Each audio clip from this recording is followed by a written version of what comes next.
स्वागत है आपका। मैं हूं आपके साथ दिनेश अवस्थी। कांग्रेस पार्टी में इन दिनों कलह का मौसम चल रहा है। पंजाब में कैप्टन बनाम सिद्धू की आग अभी ठंडी नहीं हुई है। राजस्थान में अशोक गहलोत और सचिन पायलट के बीच की रस्साकसी भी नहीं थमी है। तो वहीं छत्तीसगढ़ में सीएम भूपेश बघेल बनाम टीएस सिंहदेव के शुरू हुए वर्चस्व की जंग भी नहीं थम रही है। दिल्ली दरबार में दोनों गुटों के बीच हो चुके शक्ति प्रदर्शन के बाद तलवारें म्यान में गई हैं। जल्द ही राहुल गांधी छत्तीसगढ़ का दौरा भी कर रहे हैं, जहां दोनों के बीच एक नए सिरे से शक्ति प्रदर्शन हो सकता है। आखिर क्यों नहीं थम रही छत्तीसगढ़ में कुर्सी की रेस? भूपेश बघेल के समर्थन में 50 से अधिक विधायकों की परेड के बाद भी क्यों हार नहीं मान रहे टीएस सिंहदेव? क्या सचमुच ढाई ढाई साल का फॉर्मूला लागू करेगा कांग्रेस का हाईकमान? और अगर लागू हुआ तो क्या इसके लिए भूपेश बघेल राजी होंगे? और अगर नहीं लागू हुआ तो टीएस सिंहदेव का क्या रुख होगा? और इससे भी बड़ी बात यह है कि कांग्रेस की इस कलह का अगले चुनाव पर क्या असर पड़ेगा? बीजेपी इसे कैसे भुनाएगी? ये तमाम वो सवाल हैं जिन पर आज हम इस पूरे कार्यक्रम में चर्चा करने वाले हैं। और हमारे साथ कुछ मेहमान भी जुड़ेंगे। हमारे साथ विपिन मिश्रा, प्रदेश महासचिव युवा कांग्रेस, राजेश पांडे, नेता बीजेपी से, के शर्मा, वरिष्ठ पत्रकार, तीनों मेहमान हमारे साथ जुड़ रहे हैं। बहुत बहुत स्वागत है आप सभी मेहमानों का हमारे इस खास कार्यक्रम में। और सबसे पहले मेरा सवाल विपिन मिश्रा जी आप ही से है। कांग्रेस पार्टी की आपकी सरकार छत्तीसगढ़ में है। माना जा रहा था कि हाईकमान से मुलाकात के बाद कुछ ना कुछ ऐसी स्थिति बनेगी कि सब सामान्य होगा, लेकिन अभी भी जो अंदर से खबरें आ रही हैं उससे ये लग रहा है कि अभी भी सब कुछ सही नहीं है। लगातार कुर्सी की जंग छिड़ी हुई है। राहुल गांधी का दौरा है, दौरे को लेकर के क्या कुछ तैयारियां कांग्रेस के द्वारा की जा रही हैं? और दूसरी बात ये कि क्या राहुल गांधी के आने के बाद कुछ समीकरण बदल सकते हैं? जैसा कि अभी बीजेपी में भी देखा कि गुजरात में जैसे ही अमित शाह वहां पहुंचे और उसके अगले दिन ही वहां के मुख्यमंत्री ने इस्तीफा दे दिया। तो क्या इस तरह के जो बीजेपी साधती है चुनावी समीकरण कि किस तरह से पार्टी को मेंटेन करके चलना है, कांग्रेस में क्या कुछ ऐसा संभव है?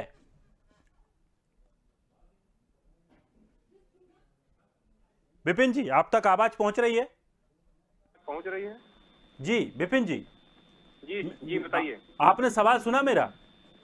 नहीं, सवाल नहीं, एक बार फिर से बोलेंगे सर? बिल्कुल बिल्कुल विपिन जी, दरअसल जिस तरह की स्थिति पहले कांग्रेस में बनी कुछ दिनों पहले, आला कमान के पास पहुंची कांग्रेस, जो नेता पहुंचे वहां से कुछ ऐसा एक प्रस्ताव दे दिया गया कि चलिए सब कुछ ठीक है, कुछ गड़बड़ नहीं है। वहां पर भूपेश बघेल वापस आते हैं, कांग्रेस कार्यालय में बड़ा शोर शराबा किया जाता है, उनका स्वागत किया जाता है।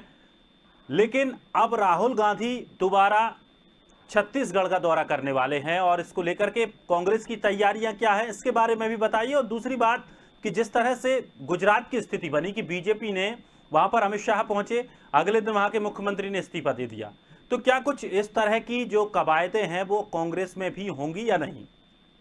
देखिए, छत्तीसगढ़ में 15 साल का जो कुशासन था, 15 साल का कुशासन खत्म होने के बाद छत्तीसगढ़ में छत्तीसगढ़ियों की सरकार बनी है। अब कोरोना काल में हमारे नेता राहुल गांधी जी छत्तीसगढ़ आ नहीं पाए थे क्योंकि ऐसी परिस्थिति उत्पन्न नहीं थी। अब राहुल जी छत्तीसगढ़ की कांग्रेस सरकार जिस तरह से काम कर रही है, चाहे वो किसानों के लिए हो, नौजवानों के लिए हो, जो हमारे ग्रामीण अंचल में जो हमारे किसान हैं, वो छत्तीसगढ़ का जो मॉडल है वो पूरे हिंदुस्तान में और कहीं न कहीं भारतीय जनता पार्टी के शीर्ष नेतृत्व को भी आकर्षित कर रहा है। तो राहुल जी दौरे में आएंगे, लोगों से मिलेंगे। छत्तीसगढ़ में जो अच्छा काम कर रही है कांग्रेस पार्टी, उससे राहुल जी घूमेंगे, लोगों से मिलेंगे। और राहुल जी नेता है, कहीं भी जा सकते हैं। अभी कुछ दिन पहले वैष्णो देवी गए थे। बिल्कुल, उसका विरोध नहीं कर रहा है, कोई भी विरोध नहीं कर रहा है। अच्छी बात है, जाना चाहिए, एक बड़े नेता है। और ऐसे नेता अगर जाते हैं जगहों पर तो वहाँ के जो कार्यकर्ता हैं और छोटे जो नेता हैं उनको हौसला अफजाई भी होती है, उनके अंदर भी जोश आता है। लेकिन बड़ा सवाल ये है कि जिस तरह से जो भूपेश बघेल और टीएस सिंहदेव के बीच में अनबन चल रही है, उसको लेकर के कुछ फैसला राहुल गांधी करेंगे? देखिए, जो भूपेश बघेल और टीएस बाबा दोनों हमारे नेता हैं, कांग्रेस पार्टी को वरिष्ठ नेता हैं। और इसके बारे में जो भी निर्णय होगा वो पार्टी के जो हमारे हाई कमान है, पीएल पुनिया जी हैं, वो शीर्ष नेतृत्व को, मैं इस बारे में कुछ नहीं कहना चाहूंगा। चलिए, अच्छी बात है। बाकी पीएल पुनिया भी पिछली बार कुछ नहीं कर पाए थे, सभी लोग दिल्ली पहुंच गए थे। हमारे साथ राजेश पांडे जी भी जुड़े हैं बीजेपी से। राजेश जी, आप किस तरह से देखते हैं जो कांग्रेस के अंदर पहले स्थिति थी, अभी भी लगभग वैसी की वैसी बनी है? हालांकि मुख्यमंत्री के चेहरे को लेकर के अभी कुछ ऐसा नहीं लगा कि वहां पर कुछ बदलाव किया जाएगा, लेकिन अब जिस तरह से राहुल गांधी का दौरा है छत्तीसगढ़ में और जो अनबन चल रही है, क्या वो कलह खुलकर सामने आएगी और क्या राहुल गांधी कुछ समाधान करके जा पाएंगे? निश्चित रूप से जिस प्रकार की बातें हमारे मित्र कांग्रेस के कर रहे थे कि बहुत विकास के काम हुए हैं, विकास और उपलब्धि के नाम पे इनके पास दिखाने के लिए कुछ नहीं है। 36 बड़ी बड़ी झूठी घोषणाएं, लोक लुभावने वादे करके उन्होंने जनता के वोट को लूटने का काम किया, परंतु 3 वर्षों का कार्यकाल लगभग पूरा होने जा रहा है, एक भी वादा जनता के वादा इन्होंने पूरा नहीं किया। और माननीय भूपेश बघेल जी कह रहे थे कि हम छत्तीसगढ़ में विकास को दिखाएंगे, विकास और उपलब्धि के नाम पे तो आपने कुछ किया नहीं है। जो भी आप उद्घाटन कर रहे हैं, लोकार्पण कर रहे हैं, पूरे पिछले भारतीय जनता पार्टी के कार्यकाल के विकास कार्यों का कर रहे हैं। और वर्तमान परिदृश्य में आप बात करेंगे तो आप देखिए छत्तीसगढ़ की लड़ाई पहले छत्तीसगढ़ में चलती है, निपटाओ की राजनीति चलती है। बृहस्पति सिंह जी को मोहरा बना के टीएस सिंहदेव जी पे हमला किया जाता है, उसके बाद वो दिल्ली जाते हैं, दिल्ली जाने के बाद भूपेश बघेल जी दिल्ली जाते हैं, फिर दिल्ली से आके यहाँ रायपुर में शक्ति प्रदर्शन करते हैं, उसके बाद फिर दिल्ली जाते हैं और टीएस सिंहदेव जी लगातार दिल्ली में बने रहते हैं। वो इस बात को इंगित करता है कहीं ना कहीं कुर्सी की लड़ाई कांग्रेस में अंतर्द्वंद टकराव की स्थिति बहुत गंभीर स्थिति में है। और छत्तीसगढ़ ही नहीं, आप देखिए कांग्रेस का इतिहास रहा है, एक तो कांग्रेस पूरे देश में सिमटती चली जा रही है और जहां गाहे बगाहे उनकी सरकारें हैं, चाहे राजस्थान में गहलोत जी हो और सचिन पायलट जी हो, चाहे आपके पंजाब में हरमिंदर सिंह जी हो, सिद्धू जी हो, चाहे केरल की बात करें, छत्तीसगढ़ की बात करें, छत्तीसगढ़ में तो 2 बार कांग्रेस अपनी अंतरा कला कारण टूट चुकी है। चाहे एनसीपी की गठन की बात करें, चाहे जोगी कांग्रेस के गठन की बात करें, तो कांग्रेस का इतिहास रहा है। यहाँ वर्चस्व की लड़ाई और व्यक्तिवाद की राजनीति चलती है और कहीं ना कहीं पूरा केंद्रीय नेतृत्व, चाहे प्रियंका गांधी जी हो, चाहे वेणुगोपाल जी इनके प्रभारी हो, चाहे राहुल गांधी जी हो, इनकी पूरी कांग्रेस पार्टी के शीर्ष नेतृत्व इसकी समस्या का समाधान नहीं कर पा रहा है और ये बोलने की स्थिति में नहीं है कि माननीय भूपेश बघेल जी 5 साल कंटिन्यू करेंगे या बीच में ड्रॉप करके टीएस सिंहदेव जी को मुख्यमंत्री बनाया जाएगा। और टीएस सिंहदेव जी की बात करें तो देखिए उन्होंने गाहे बगाहे हमेशा इस बात को किया है। वो कहते हैं कि शीर्ष नेतृत्व तो कभी कोई एग्रीमेंट नहीं करता, आश्वासन होता है, उसको पूर्ति की बात होती है। दूसरी बात है टीम में खेलने वाला हर व्यक्ति कैप्टन बनना चाहता है। तीसरी बात उन्होंने लगातार कह रहे हैं कि हमारी पूरी बात हो चुकी है, अब केंद्रीय नेतृत्व को निर्णय लेना है, जो कहीं ना कहीं सारे बातों को इंगित करता है। मुझे लगता है राहुल गांधी जी आए छत्तीसगढ़ में, हमारी छत्तीसगढ़ के अतिथि सत्कार की संस्कृति रही, गौरवशाली इतिहास रहा है, उनका स्वागत है, परंतु मुझे लगता है राहुल गांधी भी उस करने की स्थिति में, मनोस्थिति में दिखाई नहीं देते। चलिए, बाकी जिस तरह से आपने खींचतान की बात कही तो बीजेपी में भी खींचतान तो लगातार बनी है, इसीलिए लगातार आप मुख्यमंत्री भी बदल रहे हैं। के शर्मा जी भी हमारे साथ बने हुए हैं। के शर्मा जी बने हुए हैं। मैं आपसे दोबारा आऊंगा आपके पास राजेश जी। सर, बहुत बहुत स्वागत है आपका भी। सर, आप किस तरह से देखते हैं, चूंकि आप बड़े पत्रकार हैं और वहां की जो रूपरेखा है उसको आप भली भांति तरह समझ सकते हैं, क्या स्थिति बन रही है? राहुल गांधी का दौरा कैसा रहने वाला है? क्या कांग्रेस के लिए फायदेमंद होगा या फिर किसी मुख्यमंत्री चेहरे के लिए फायदेमंद होगा? छत्तीसगढ़ में कांग्रेस एक पर्याप्त और पूर्ण बहुमत की स्थिति में है। 90 में से 70 विधायक उनके पास है। अब वैसी स्थिति में इनके पास विधायकों में कोई नाराजगी या गुटबाजी या कुछ विधायक अलग होने की बात कर रहे हैं, ऐसी स्थिति छत्तीसगढ़ में नहीं है कांग्रेस के भीतर। कांग्रेस में दिक्कत सिर्फ इतना ही है, क्या हाईकमान ने ये बात कहा है कि 2.5 साल रहेंगे भूपेश बघेल और टीएस सिंहदेव। उस समय जो 4 दावेदार थे उसमें से एक चरणदास महंत जी विधानसभा के अध्यक्ष हैं और जो गृह मंत्री हैं ताम्रध्वज साहू। अब बचे 2 लोग हैं जो चरणदास महंत जी इस बात को स्पष्ट कर चुके हैं। तो अब जब टीएस सिंहदेव ये कह रहे हैं कि मुझे चुप रहने कहा गया है और जो कुछ होना है अब केवल डिसीजन होना है, ये बात वो कह रहे हैं। लेकिन दूसरी ओर भूपेश बघेल की बात करें तो भूपेश बघेल अपने विकास और अपने कार्यों के दम पर या विधायकों के बीच अपनी लोकप्रियता, जनता के बीच लोकप्रियता के दम पर अपने आप को अभी मजबूत स्थिति में बने हुए हैं। जैसे कि अभी बात आ रही है कि इतने विधायक दिल्ली गए, सबको मालूम है। अब उतने विधायक क्या उनके साथ है या टीएस बाबा के साथ विधायकों की संख्या कम है, ये सब कहीं भी विवाद या की स्थिति नहीं आ रही है। अभी तीजा को लेकर सीएम हाउस में कार्यक्रम हुआ, उसमें दोनों ही दिग्गज टीएस सिंहदेव और भूपेश बघेल एक साथ एक ही मंच पर मौजूद थे और ये दिखाने का कोशिश की है कि कांग्रेस में इस प्रकार से कोई विवाद नहीं है। लेकिन बात यह है कि राहुल गांधी की उपस्थिति में जो बैठक जो सीएम निर्णय के समय हुआ, क्या उस समय ये बात हुई थी कि नहीं हुई थी? ये बात राहुल पुनिया जी और भूपेश बघेल जी बार बार ये चीज मना करते रहे, इनकार करते रहे। अब ये है कि राहुल गांधी के दौरे की बात जो 27 तारीख को हुई थी, वो भी 15 दिन के दौरे के बाद भूपेश बघेल ने कहा था, तो 15 दिन लगभग अब समापन की ओर आ रहा है, अभी तक कार्यक्रम तय नहीं हुआ है।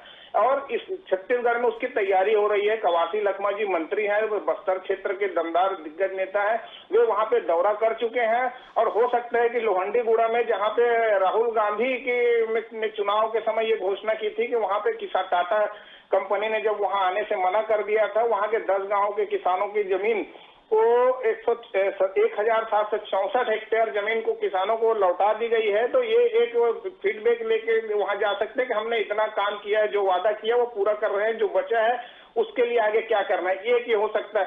दूसरी चीज ये है कि यहाँ जो विकास कार्य, जो गांव का विकास की आप देख रहे हैं कि छत्तीसगढ़ थीम एक लेके चल रहा है, तो वो गांव के विकास के लिए जो भी काम हो रहा है, चाहे गोबर खरीदी का मामला हो, धान खरीदी का मामला हो या गोठान निर्माण का मामला हो, तो इन विषयों को लेकर के कहीं न कहीं राहुल गांधी लेके जा सकते हैं, जो कि इनका उत्तर प्रदेश में काम आ सकता है। दूसरी चीज है, उत्तर प्रदेश में जातिवाद की जो बात ज्यादा रहती है राजनीति में, तो वहां पे भूपेश बघेल एक वरिष्ठ नेता है और उनकी एक छवि छत्तीसगढ़ में प्रदेशाध्यक्ष थे, इससे पहले मुख्यमंत्री के पहले उस समय नेता प्रतिपक्ष थे टी.एस. सिंहदेव जी। दोनों के बीच अच्छी खासी जोड़ी थी, जय वीरू की जोड़ी के रूप में ये फेमस हुए थे। अब जाके जो आ रही है इनके बीच, मेरे यहाँ तक छत्तीसगढ़ में ये समझ में आता है कि दोनों के बीच कहीं कोई मनस्य की स्थिति नहीं है, लेकिन दिक्कत यहाँ पे केवल कांग्रेस हाईकमान ने क्यों इस तरह से, जब 70 विधायक है, तो इस प्रकार का आश्वासन दिया कि आप मुख्यमंत्री बाद में बनेंगे। अब स्थिति यह है कि भूपेश बघेल पूरी तरह से क्षमता के साथ छत्तीसगढ़ में एक वर्चस्व स्थापित कर चुके हैं। ऐसी स्थिति में भूपेश बघेल को एकदम किनारे करना कांग्रेस के लिए दिक्कत हो सकता है, या हो सकता है कि उत्तर प्रदेश अभी कांग्रेस के लिए लक्ष्य बना हुआ है।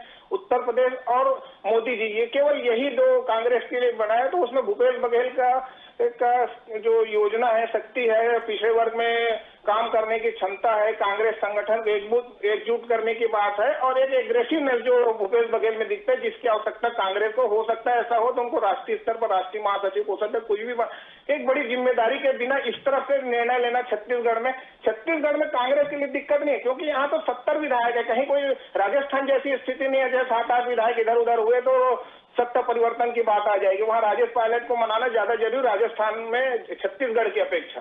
जी चलिए राजेश जी, आप अपनी बात पूरी कीजिए, अब आप कुछ कहना चाह रहे थे। तो वही कह रहा था, आपने कहा कि भारतीय जनता पार्टी ने भी 4 मुख्यमंत्रियों को बदला, निश्चित रूप से बदला, लेकिन आप एक उदाहरण बता दीजिए कि जिस प्रकार से कांग्रेस में सिर पिटवल मची हुई टकराव की स्थिति, वैसी स्थिति भारतीय जनता पार्टी में कहीं दिखाई नहीं देती, क्योंकि भारतीय जनता पार्टी का हर नेता कार्यकर्ता पहले है और संगठन का निर्णय सर्वोपरि होता है। और कांग्रेस में परिस्थिति ऐसी है कि वहाँ संगठन के शीर्ष नेतृत्व की बात भी नहीं सुनी जाती, और शीर्ष नेतृत्व इतना कमजोर हो चुका है कि 23 इनके नेता मांग करते हैं कि हमको स्थायी अध्यक्ष मिले, हमारी बात सुनी जाए। कोई अंतरिम अध्यक्ष के मामले से काम नहीं हो सकता, लेकिन उनकी कोई बात सुनवाई नहीं की जाती। लगातार उनके नेता हाशिए पे जो कुछ बोल देता है कांग्रेस नेतृत्व के बारे में, केवल सोनिया गांधी, राहुल गांधी की चरण वंदना में लोग लगे हुए हैं, परंतु उनको जनता की सुख दुख तो कोई मतलब नहीं है। सत्ता देखिए 70 सीट है छत्तीसगढ़ में, प्रचंड बहुमत होने के बाद ऐसी स्थिति क्यों नहीं हो रही? ये बात विपक्ष यही बात कहता है राजेश जी, विपक्ष यही बात कहता है कि दम है तो शिवराज सिंह को हटाकर बताइए, दम है तो योगी आदित्यनाथ को हटाकर बताइए। आपने जो डमी चेहरे बनाकर मुख्यमंत्री रख दिए, उनको कभी भी हटा सकते हैं। उनको बनाया इसलिए जाता है कि इस तरह के नेता जिनका कोई वैसा शुरू से एक बड़ा जनाधार नहीं होता, बड़े लोकप्रियता नहीं होती, तो ऐसे लोगों को आराम से साइड से किया जा सकता है। आप मेरे से मुझसे पूछ रहे हैं? जी, आपको बता रहा हूं मैं कि इस तरह का आरोप विपक्ष लगाता है। अरे विपक्ष के आरोप को छोड़िए, योगी आदित्यनाथ जी ने उत्तर प्रदेश की क्या स्थिति की, 24 करोड़ की आबादी का राज्य, जो आधा भारत कहा जा सकता है, आज देखिए विकास और सुशासन की नई गाथाएं गढ़ रहा है। छत्तीसगढ़ की बात करिए आप इस समय। छत्तीसगढ़ में भारतीय जनता पार्टी पूरी तरह से खत्म नजर होकर दिखाई दी गई है। भारतीय जनता पार्टी नेता तो है नहीं। जब हमारे मुख्यमंत्री भूपेश बघेल जी छत्तीसगढ़ की संस्कृति को जीवित कर रहे हैं, तो इन लोग नाचने का ढोंग कर रहे हैं। नाच नावे आंगन टेढ़ा। तो बात पूरी नहीं होगी, बात पूरी बीच में मत चलिए हाँ, काटिए। आप अपनी बात पूरी कीजिए। विपिन जी आप पहले सुन लीजिए, फिर छत्तीसगढ़ जवाब गठन दीजिए। भारतीय जनता पार्टी में क्या 2.5 वर्षों तक 3 वर्षों तक कांग्रेस की सरकार रही, हर जगह लूट खसोट भ्रष्टाचार बेईमानी, लेकिन भारतीय जनता पार्टी की 15 सरकार बनने के साल में बाद प्रदेश के डॉक्टर अंदर रमन किस तरह सिंह से जी भ्रष्टाचार हुआ निर्विवाद था वो रूप से 15 छत्तीसगढ़ की वर्षों तक जनता ने इनको मुख्यमंत्री करारा रहे जवाब दिया और है। छत्तीसगढ़ ये के बताने गांव की गरीब बात नहीं है। किसानों के जीवन में सवाल है कि खुशहाली 70 समृद्धि सीट आई लाने है, के लिए काम भाई किया 15 और सालों आज में 15 छत्तीसगढ़ सीटों देश में में सीट गई है। अपनी ये विशेष इनकी सरकार बनाने में विफलता, सफल हुआ। और जबकि मैं कहना प्रदेश चाहता के हूँ विधायकों और आज जनता ने इनको 2.5 नकारा है। वर्षों की आपकी सरकार है, 2.5 वर्षों की सरकार में आज माताओं बहनों से आपने वादा किया था गंगा जल के कदम उठा के शराबबंदी होगी, आज घर गली गली शराब बिक रही है, माताओं बहनों का अत्याचार हो रहा है, 10,000 से ज्यादा बलात्कार सर, 15 साल आप रहे, आपने क्यों नहीं की बंद? नौजवानों को आपने 15 साल आप रहे, आप भी बंद कर सकते थे। पूछेंगे 25 हमारे मुख्यमंत्री भूपेश बघेल जी ने कहा भी किया है कि छत्तीसगढ़ में बहुत जल्दी शराबबंदी करेंगे। ये भारतीय जनता पार्टी ने ही शराब बेचने का काम किया था। बीज लेकर परेशान है पहले जो ठेकेदारी सिस्टम हुआ करता था, इन्होंने सरकार को शराब बेचने का काम इनने शुरुआत किया था। तब इनके मुख्यमंत्री रमन सिंह जी हुआ करते थे छत्तीसगढ़ सरकार में। चलिए अब सुबह बोले तो बोले, चलनी भी बोले कि जिसकी 36 एक एक करके सुन लीजिए। मुझे ऐसा लगता है कि एक एक करके अगर बात करेंगे तो कम से कम एक दूसरे की बात को सुन पाएंगे, फिर जवाब दे पाएंगे। दर्शक भी ऐसे में कंफ्यूज हो जाएंगे कि कौन क्या कह रहा है, समझ में ही नहीं आ रहा। एक एक करके अपना पक्ष रखिए शालीनता के साथ। जी वही कह रहा था जी राजेश जी, आप अपनी बात रखिए और फिर विपिन जी आप। 5 को आज आप देखिए 36 लोक लुभावने ने वादे किए थे, आज क्या शराबबंदी हो गई छत्तीसगढ़ में, गली गली में शराब। सर 15 साल आपकी सरकार रही, आप क्यों नहीं कर पाए बंद? तुम्हारी सरकार की तो तुम लोग क्यों नहीं बंद किए शराब को? क्यों नहीं किए भाई बंद? क्यों नहीं किए बंद? तुम्हारे 2013 के मैनिफेस्टो में कहा गया था कि हमारी सरकार बनेगी तो हम छत्तीसगढ़ पूर्ण शराबबंदी लाएंगे।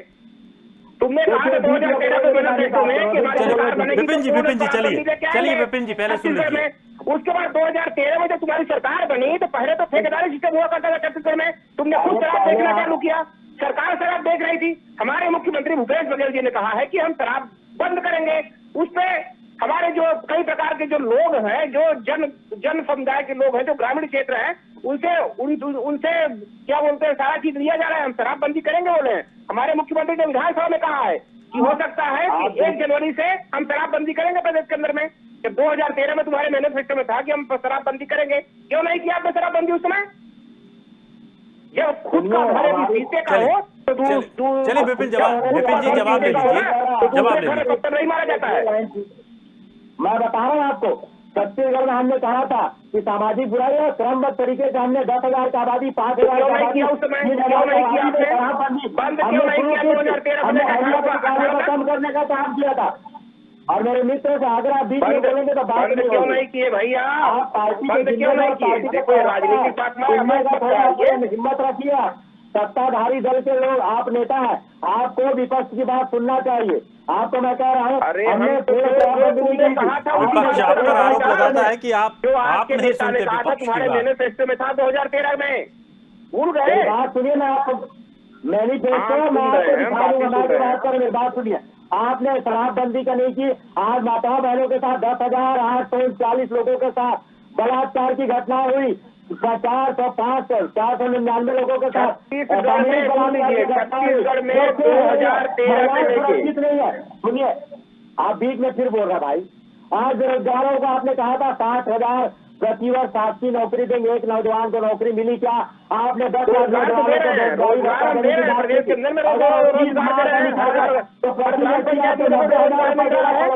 आपने नौजवानों को बेरोजगारी भत्ता दिया था।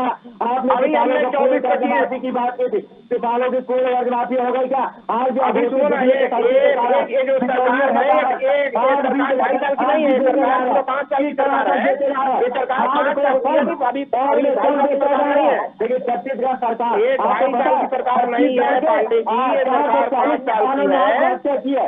ये 5 साल की सरकार है। आप देखते रहिए आगे आगे होता है क्या। विपिन जी कम से कम आप एक बार उनको सुन लीजिए, एक बार सुन लीजिए जी एक बार सुन लीजिए। देखिए, आज 440 किसानों ने आत्महत्या की, 10 लाख नौजवान, या तो 60,000 नौकरी प्रतिवर्ष मिल रही, न बेरोजगारी भत्ता मिल रहा, 80,000 90,000 लगभग हो गया। दूसरी बात में अगर माताओं बहनों का आपने शराबबंदी की, शराब बिकने के कारण गली गली में बिक रही है। अपराध बढ़े, महिलाओं के ऊपर अत्याचार बढ़े और लगभग 10,839 माताओं के साथ, बहनों के साथ दुष्कर्म की घटनाएं घटित हुई। आप देखिए आज कानून व्यवस्था की क्या स्थिति है। खुलेआम जयस्तंभ चौक में हत्या होती है, खुलेआम भनपुरी में हमारी बहन को उठा के सामूहिक बलात्कार की घटनाएं होती है। लगातार अपराध बढ़ा है, कानून व्यवस्था बदहाल है। आपने एक भी वादा पूरा नहीं किया, आपने कोई विकास का नया काम प्रारंभ चलिए नहीं उत्तर किया। प्रदेश को छोड़िए, अभी है। उत्तर प्रदेश को छोड़िए। चलिए विपिन जी, राजेश जी, छोड़िए उत्तर प्रदेश को।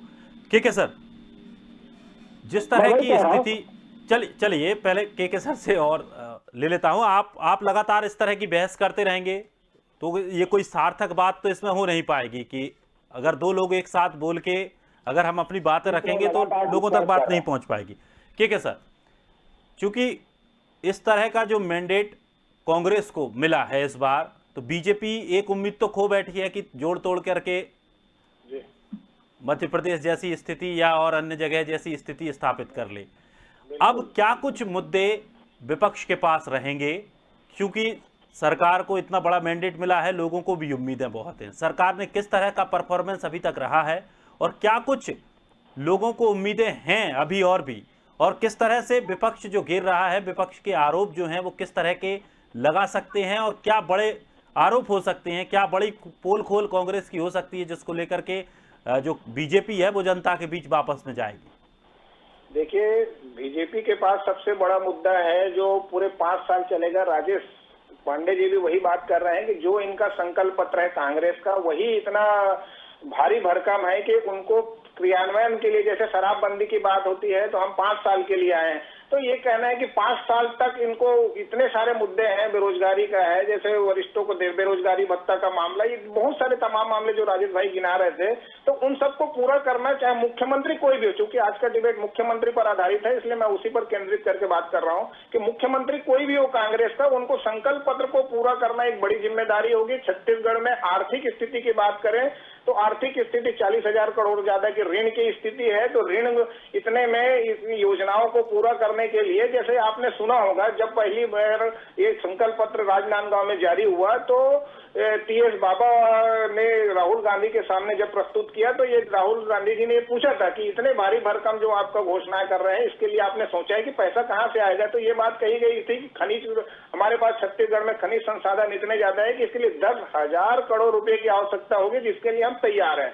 लेकिन 2 साल कोरोना को लेकर हो गया, जीएसटी का पैसा केंद्र से नहीं मिल रहा है, ये एक बड़ी बात आ रही है कि कोरोना के चलते हुए आर्थिक स्थिति और बदतर हुई है, जिसको हम देख रहे हैं कि महंगाई की मार भी आ रही है। तो दूसरे एक मुद्दे को लेकर अभी, लेकिन बात यहाँ पे मुख्यमंत्री को हो रही है, तो टीएस बाबा ये बोल रहे हैं कि बसपा के जोगी कांग्रेस के भी 2 विधायक रेणु जोगी और उनके साथी भी कांग्रेस में जाने के संख्या बढ़ जाएगी, ये वो कह रहे हैं। तो ये अभी ये है कि टीएस बाबा को लेकर के क्या डिसीजन कर रहे हैं, ये भूपेश बघेल मतलब राहुल गांधी के लिए इतना आसान नहीं है कि एक अच्छा लोकप्रिय सरकार जो 70 विधायकों के साथ लेकर के, एक भी विधायक ने अभी तक असंतोष जारी नहीं किया, जबकि दोनों के बीच इतने 2.5 साल की बात आ रही है, उसके बावजूद किसी विधायक ने बात नहीं की। जो विधायक आए हैं सब भूपेश बघेल की तरफ ही बात हो रही है। तो बिलासपुर के विधायक टीएस सिंहदेव के साथ नजर आते हैं, कुछ और विधायक हैं, लेकिन उन्होंने अभी शक्ति प्रदर्शन के रूप में नहीं लिया। ये भी बात सामने आ रही है कि टीएस सिंहदेव एक उनकी छवि अलग ही है छत्तीसगढ़ में,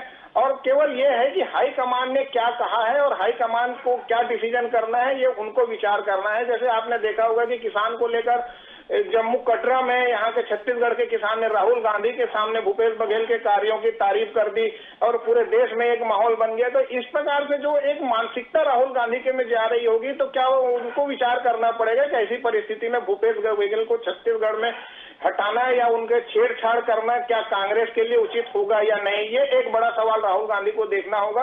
और जहां तक यहाँ पे बस्तर का दौरा करेंगे और अंबिकापुर क्षेत्र, अंबिकापुर में 14 विधायक सबके सब कांग्रेस के हैं, बस्तर में सबके सब 12 विधायक जो कांग्रेस के हैं। तो ये स्थिति देखना है कि इनको आदिवासी सीटों को लेकर बीजेपी को जब मुद्दे की बात करें तो बीजेपी अभी लगातार मंथन यही चल रहा है कि आदिवासी सीटों पर किस ढंग से वो केंद्रित करें। आने वाले समय में अभी तक रहा है कि रमन सिंह 15 साल रहे हैं, उसके पहले अजीत जोगी रहे हैं और अब पिछड़े वर्ग के भूपेश बघेल हैं। क्या छत्तीसगढ़ में आदिवासी मुख्यमंत्री की मांग उठेगी, ये एक बड़ा सवाल आज मैं छोड़ के जा रहा हूं इसमें कि आने वाले समय में ये देखना पड़ेगा कि छत्तीसगढ़ में यदि 14 विधायक भाजपा के हैं तो इनको किस ढंग से सत्ता में जाने के लिए 3 गुना से ज्यादा की आवश्यकता पड़ेगी, तो इसके लिए क्या निर्णय करेंगे ये एक रहेगा। बिल्कुल। और चूंकि पड़ोसी राज्य में ये मुद्दा बड़ा गरमाया हुआ है, दरअसल कांग्रेस और बीजेपी दोनों ही आदिवासी वोटों को अपनी ओर आकर्षित करने की कोशिश कर रहे हैं, क्योंकि 20% आबादी है और ये वहां से एक संदेश भी जा सकता है कि अगर बीजेपी वहां चाहती है कि कोई एक बड़ा आदिवासी चेहरा अगर सामने रख दे तो इसका एक बड़ा अच्छा संदेश भी और जगहों पर जाएगा और इससे एक सकारात्मक प्रभाव भी पड़ेगा। चलिए, बहुत बहुत शुक्रिया सभी मेहमानों का हमारे साथ जुड़ने के लिए, इस कार्यक्रम में चर्चा के लिए। तो छत्तीसगढ़ का बॉस कौन होगा ये फाइनल शायद और भी आगे हो सकता है, क्योंकि राहुल गांधी छत्तीसगढ़ का दौरा कर रहे हैं। अगर कुछ और परिस्थितियां बदलती हैं तो जरूर देखने लायक होगा। फिलहाल इस खास कार्यक्रम में इतना ही। ताजा तरीन खबरों के लिए आप बने रहिए स्वदेश के साथ।